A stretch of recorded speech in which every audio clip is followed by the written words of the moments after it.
आज आप सुनेंगे, नामी से बड़ा नाम होता है।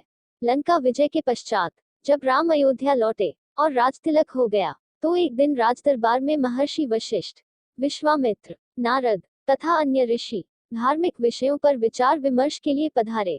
जब उसी प्रकार के विषयों पर चर्चा चल रही थी, तो देवर्षि नारद ने एक प्रश्न उठाया कि नाम और नामी में कौन श्रेष्ठ है।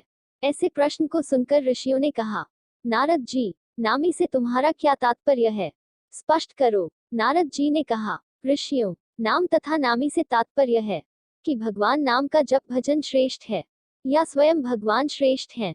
नारद जी की बात सुनकर ऋषियों ने हंसकर कहा, अरे नारद, तुमने यह कैसे बच्चों जैसा प्रश्न किया है। निश्चय ही भगवान श्रेष्ठ हैं, क्योंकि उन्हीं के नाम का तो जप किया जाता है। नारद ने कहा, नहीं, आपकी यह धारणा ठीक नहीं है। मेरे विचार से भगवान से बढ़कर उनका नाम है। भक्त को भगवान के नाम के जप से ही शक्ति मिलती है, क्योंकि नाम के भजन के बिना भगवान कहाँ कृपा करते हैं। पर यह बात सबने आसानी से स्वीकार नहीं की। तो नारद ने कहा, अपने मत की प्रतिष्ठा के लिए मैं इसे उचित समय पर प्रमाणित करूंगा। इसके कुछ देर बाद राज दरबार स्थगित हो गया। हनुमान उस दिन दरबार में उपस्थित नहीं थे, इसलिए हनुमान को इस विवाद के बारे में कुछ नहीं पता था। दूसरे दिन राज दरबार लगने से पहले नारद ने हनुमान को बुलाया और कहा, हनुमान, राज दरबार में जाने पर तुम श्री राम तथा उपस्थित ऋषियों को विनय पूर्वक प्रणाम करना, पर विश्वामित्र को प्रणाम मत करना। वे भले ही ऋषि का चोला धारण किए हैं, पर वे ब्राह्मण नहीं हैं। क्षत्रियों की पूजा ब्राह्मणों जैसी नहीं होती। हनुमान ने सोचा, नारद देवताओं के ऋषि हैं, ठीक ही कह रहे होंगे, उनकी बात अवश्य माननी चाहिए। उन्होंने कहा, ठीक है देवर्षि, मैं ऐसा ही करूंगा। दरबार में भगवान श्री राम सिंहासन पर बैठे थे। मंत्री तथा ऋषि आदि भी अपने अपने आसन पर विराजमान थे।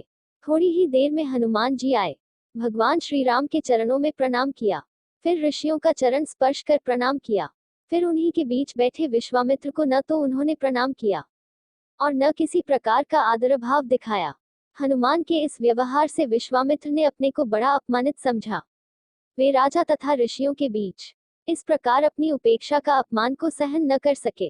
तत्काल ही क्रोध में उठ खड़े हुए और श्री राम से बोले, श्री राम, तुमने अपने इस मुन्हलगे सेवक की धृष्टता देखी। भरे दरबार में इसने किस प्रकार मेरी उपेक्षा की तथा उद्धत भाव से मेरा अपमान किया। श्री राम ने कहा, गुरुदेव शांत हो जाए, मैं हनुमान से इस धृष्टता का कारण पूछूंगा। विश्वामित्र का क्रोध शांत नहीं हुआ। उन्होंने कहा, यह तो आपने प्रत्यक्ष देखा, पूछने की क्या आवश्यकता है। अस्त्र शस्त्र के क्षेत्र में मैं तुम्हारा गुरु रहा हूँ, यह गुरु आज्ञा है, इसे दंड दीजिए। नारद ने भी विश्वामित्र की हाँ में हाँ मिलाई तथा कहा, भगवान विश्वामित्र ठीक कहते हैं, हनुमान ने इनका प्रत्यक्ष अपमान किया है, आपके उदन सेवक को दंड मिलना चाहिए। नारद की बात सुनकर हनुमान असमंजस में पड़ गए।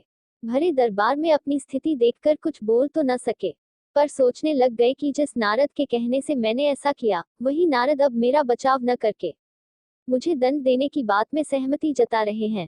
नारद का यह चरित्र समझ में नहीं आता। इधर की उधर लगाना और दो लोगों के बीच भ्रम पैदा करके उन्हें लड़ने में इन्हें कौन सा आनंद आता है।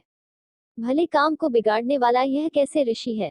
भगवान श्री राम किसी प्रकार की दंड की घोषणा करते, इससे पहले ही नारद ने कहा, भगवान, इस संबंध में शांत भाव से विचार कर कल दंड दीजिएगा। उत्तेजित अवस्था में अभी इस समय हनुमान को दंड देना उचित नहीं। सबने इस सुझाव को स्वीकार किया और सभा स्थगित हो गई। रात को हनुमान नारद के आश्रम में आए और कहा, देवर्षि, आप यह कौन सा खेल खेल रहे हैं। मेरा वध कराकर आपको क्या मिलेगा। मैंने तो जो कुछ अभिनय किया वह आपकी आज्ञा से ही किया था। नारद ने हंसकर कहा, हनुमान निराश मत हो, चिंता मत करो। मेरे कहने से तुमने जो किया, उसके लिए दिए जाने दंड से तुम्हारा कुछ नहीं बिगड़ेगा। तुम्हें दंड मिलेगा, पर तुम्हारा बाल भी बांका नहीं होगा। मैं जैसा कहता हूँ बस वैसा ही कल करना। कल प्रातः काल सूर्य तट पर ओम राम रामाय नमः इस मंत्र का जाप करते रहना। कोई कुछ कहे तुम कुछ मत सुनना, बस यह मंत्र प्रेम भाव से जपते रहना। प्रातः हुई। हनुमान जी स्नान कर सरयू तट पर खड़े होकर मंत्र जाप करते। दरबार लग जाने पर जब हनुमान दरबार में उपस्थिति न हुए, तो श्री राम ने पूछा, हनुमान कहाँ है, अभी तक नहीं आए। विश्वामित्र ने कहा, आप आज दंड देने वाले थे, शायद इसलिए डर कर नहीं आया। नारद ने कहा, मैंने अभी थोड़ी देर पहले सरयू तट पर उसे स्नान ध्यान करते हुए देखा है। भगवान राम ने कहा, यह हनुमान की एक और उद्दंडता है। हम स्वयं तट पर जाकर वही हनुमान को दंडित करेंगे। राम विश्वामित्र ऋषियों तथा मंत्रियों के साथ सरयू तट पर हनुमान को दंड देने के लिए पधारे। श्री राम अपने भक्त को बार बार करुणा भरी दृष्टि से देखते तथा सोचते कि अपने दुर्दिन के साथी ऐसे परम भक्त पर कैसे बाण चलाए। उधर गुरु विश्वामित्र के कोप का डर भी उन्हें सता रहा था। गुरु की मर्यादा की रक्षा के लिए उन्होंने हनुमान को दंड देने का निश्चय किया। श्री राम ने धनुष पर बाण चढ़ाए और हनुमान को लक्ष्य बनाकर बाण छोड़ दिए। अरे यह क्या! बाण तो हनुमान जी के शरीर से कुछ दूरी पहले ही रुक गया। राम बाण पर बाण मारते रहे, पर एक भी बाण हनुमान के शरीर को नहीं छुआ। उधर हनुमान राम के बाणों के प्रहार से निश्चित नारद के बताए मंत्र का जप करते रहे। वह मंत्र जैसे हनुमान का कवच बन गया। यह देखकर श्री राम को बड़ा आश्चर्य हुआ। हनुमान में यह कैसी शक्ति आ गई है? उनके दंड का प्रयास व्यर्थ हो रहा था। विश्वामित्र को लग रहा था कि राम अपने भक्त को बचाने के लिए जानबूझकर इस तरह बाण चला रहे हैं कि उनको चोट न पहुंचे। अपनी इस असफलता से विचलित होकर राम ने ब्रह्मास्त्र उठा लिया।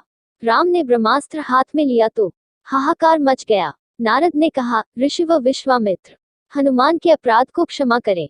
अगर राम का ब्रह्मास्त्र छूट गया तो सिर्फ हनुमान ही नहीं मरेंगे, बल्कि सारे लोक में प्रलय मच जाएगा। ब्रह्मास्त्र से निकली ज्वाला देखकर विश्वामित्र भी डर गए। उन्होंने राम को रोकते हुए कहा, राम ब्रह्मास्त्र को वापस तूनीर में रखिए। हनुमान के अविनय को मैंने क्षमा किया। इतना सुनते ही हनुमान को जैसे जीवनदान मिला। राम को धर्म संकट से मुक्ति मिली। सब लोग प्रसन्न हुए। हनुमान ने आकर विश्वामित्र से क्षमा मांगी और नारद जी की ओर देखा। नारद ने हंसकर कहा, प्रभु इसका कारण मैं हूँ। मैं कहा था ना, भगवान से बढ़कर भगवान का नाम जपना श्रेष्ठ है। उसे प्रत्यक्ष सिद्ध कर दिया। हनुमान ने इष्ट देव भगवान राम के नाम के बीज मंत्र से भगवान की शक्ति क्षीण कर दी। जिस प्रभु के नाम का जप होता है वह प्रभु अपने नाम जाप की शक्ति के आगे शक्तिहीन हो जाते हैं। इसलिए कहता हूँ कि नामी से नाम बड़ा। यह कहकर नारद देवलोक को चले गए। आपको कहानी पसंद आई हो तो लाइक करिए। ऐसे ही और कहानी सुनने के लिए आप चैनल को सब्सक्राइब कर सकते हैं। मिलते हैं और रोचक कहानियों के साथ नेक्स्ट वीडियो में। तब तक के लिए धन्यवाद। जय हिंद।